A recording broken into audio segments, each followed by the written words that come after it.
रामायण में एक प्रसंग आता है जब सीता माता की खोज में लंका जा रहे हनुमान जी का रास्ता समुद्र के बीचों बीच सुरसा नाम की राक्षसी ने रोक लिया था। उसका रूप इतना विशाल और भयावह था कि उसे देखकर कोई भी डर जाए, लेकिन हनुमान जी ने अपनी बुद्धि और शक्ति से उस चुनौती को पार कर लिया।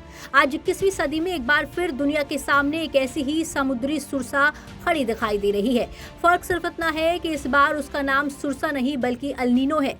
वैज्ञानिक इसे गॉडजिला एल नीनो कह रहे हैं क्योंकि इसका आकार और असर सामान्य एल नीनो से कहीं ज्यादा खतरनाक माना जा रहा है।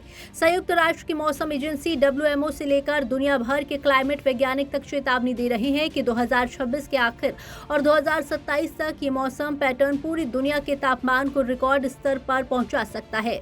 सवाल है कि आखिर प्रशांत महासागर में हजारों किलोमीटर दूर पैदा होने वाला ये मौसमी दानव भारत के लिए इतना बड़ा खतरा क्यों बन गया है।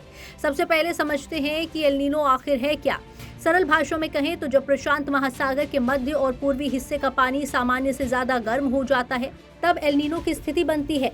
ये घटना हर 2 से 7 साल में एक बार आती है, लेकिन हर बार इसका प्रभाव समान नहीं होता। इस बार वैज्ञानिकों को डर इसलिए है क्योंकि समुद्र का तापमान असामान्य रूप से तेजी से बढ़ रहा है। जब महासागर गर्म होता है तो वह वायुमंडल में भी अतिरिक्त गर्मी छोड़ता है। यही वजह है कि एल नीनो वाले वर्षों में दुनिया का औसत तापमान बढ़ जाता है। कुछ विशेषज्ञों का मानना है कि इस बार कई क्षेत्रों में तापमान सामान्य से लगभग 2 डिग्री सेल्सियस तक ज्यादा रह सकता है। सुनने में 2 डिग्री बहुत कम लग सकता है, लेकिन मौसम विज्ञान की दुनिया में ये एक बहुत बड़ा बदलाव माना जाता है। ये अतिरिक्त गर्मी, हीट वेव, जंगल की आग, सूखा और अचानक बाढ़ जैसी चरम घटनाओं को बढ़ावा देती है। इसलिए वैज्ञानिक इसे सिर्फ एक मौसमी घटना नहीं बल्कि वैश्विक आर्थिक और मानवीय संकट का संभावित कारण मान रहे हैं। अब बात भारत की। भारत के लिए एल नीनो का सबसे बड़ा मतलब है कमजोर मॉनसून। देश की लगभग आधी खेती आज भी बारिश पर निर्भर है। अगर मॉनसून कमजोर पड़ता है तो सबसे पहले असर किसानों पर पड़ता है। धान, दालें, सोयाबीन, कपास, मक्का जैसी फसलें पर्याप्त बारिश न मिलने पर प्रभावित हो सकती हैं। किसानों को बुआई में देरी करनी पड़ सकती है या कम पानी वाली फसलों की ओर जाना पड़ सकता है। लेकिन कहानी सिर्फ खेतों तक सीमित नहीं रहती। कमजोर मानसून का असर शहरों के जलाशयों, नदियों और बिजली उत्पादन पर भी पड़ता है। जब बारिश कम होती है तो जलाशयों में पानी कम जमा होता है, जिससे पेयजल संकट गहरा सकता है। दूसरी तरफ गर्मी बढ़ने से एसी, कूलर और पंखों का इस्तेमाल बढ़ जाता है, जिससे बिजली की मांग रिकॉर्ड स्तर तक पहुंच जाती है।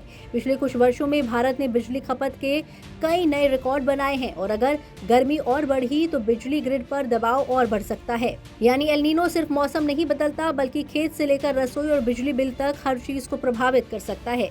सबसे बड़ा सवाल ये है कि क्या गॉडजिला एल नीनो वास्तव में उतना खतरनाक साबित होगा जितना बताया जा रहा है। इसका जवाब अभी पूरी तरह किसी के पास नहीं है, लेकिन संकेत चिंताजनक जरूर है। अगर एल नीनो अपनी पूरी ताकत के साथ सक्रिय हुआ तो भारत समेत कई देशों में सूखे का खतरा बढ़ सकता है, खाद्यान्न उत्पादन प्रभावित हो सकता है और खाने पीने की चीजों की कीमतें बढ़ सकती हैं। दुनिया पहले ही युद्ध, सप्लाई चेन संकट और महंगाई से जूझ रही है। ऐसे में मौसम का ये नया संकट वैश्विक अर्थव्यवस्था पर अतिरिक्त दबाव डाल सकता है। समुद्र के बढ़ते तापमान का असर मछलियों की आबादी पर भारी पड़ सकता है, जिससे लाखों लोगों की आजीविका प्रभावित होगी। हालांकि मौसम विज्ञान में कोई भविष्यवाणी 100% निश्चित नहीं होती। भारतीय मौसम विभाग लगातार स्थिति पर नजर रखे हुए है और आने वाले महीनों में तस्वीर और साफ होगी। लेकिन एक बात तय है, प्रशांत महासागर में उठी ये गर्म लहर सिर्फ समुद्र तक सीमित नहीं रहने वाली। इसका असर हमारे खेतों, हमारे शहरों, हमारी जेब और हमारी रोजमर्रा की जिंदगी तक पहुंच सकता है। इसलिए सवाल सिर्फ ये नहीं है कि एल नीनो कितना ताकतवर होगा, बल्कि ये भी है कि क्या हम इस समुद्री सुरसा का सामना करने के लिए तैयार हैं। ब्यूरो रिपोर्ट, जी मीडिया।